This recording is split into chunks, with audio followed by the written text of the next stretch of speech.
I'm John Campbell-Nelson. I've been a missionary with the Common Global Ministries Board in West Timor, Indonesia since 1983. It was where we raised our family and what we have come to call home, as you might imagine, after that many years.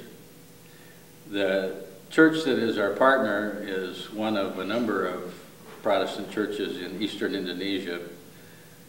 You probably know that Indonesia is one of the largest Muslim countries in the world. In fact, it has the largest number of Muslims of any country, about 240 million people, but there's still room for about 25 million Christians as well. Most of the churches that we have partnerships with are in eastern Indonesia, and that's where we've been doing most of our work. The work that we're engaged in now has to do with dealing with some of the after effects of those conflicts.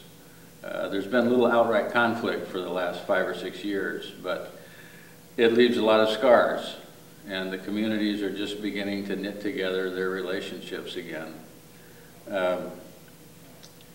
I always remember a young pastor that was part of a workshop that we did on pastoral care for victims of trauma. During a break in the workshop, he said to me, "I think I may be a victim of trauma myself."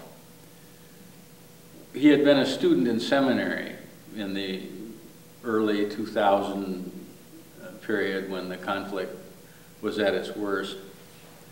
And so, like a lot of the young men, he picked up a machete and drank a good quantity of palm wine to get up his courage and went out, as he thought, to defend his community. He was on a street corner and he saw a young Muslim man running toward him, and he thought he was being attacked.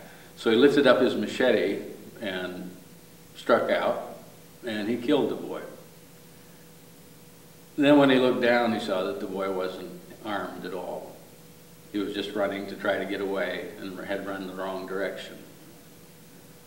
So the pastor, now a pastor, keeps thinking, what do I need to do that I could be forgiven for this? Because I murdered somebody. And there are thousands and thousands of people who are in that situation. They're trying to think about how they can forgive people who killed their families, and they're trying to think about how they can be forgiven for the killing that they've done. And that's quite a burden for any society to carry. So that's one of the things that we've been working at with workshops and just being present as the churches try to put their lives back together following this conflict. I want to say thank you. It's been a real privilege over the last 25 years to have another world to live in, to be part of a community, a way of life that is very, very different from that of the United States, but one in which our common humanity is very strong. It's given me a bigger world, and I thank all of you for supporting that work and that life that we have shared in Timor.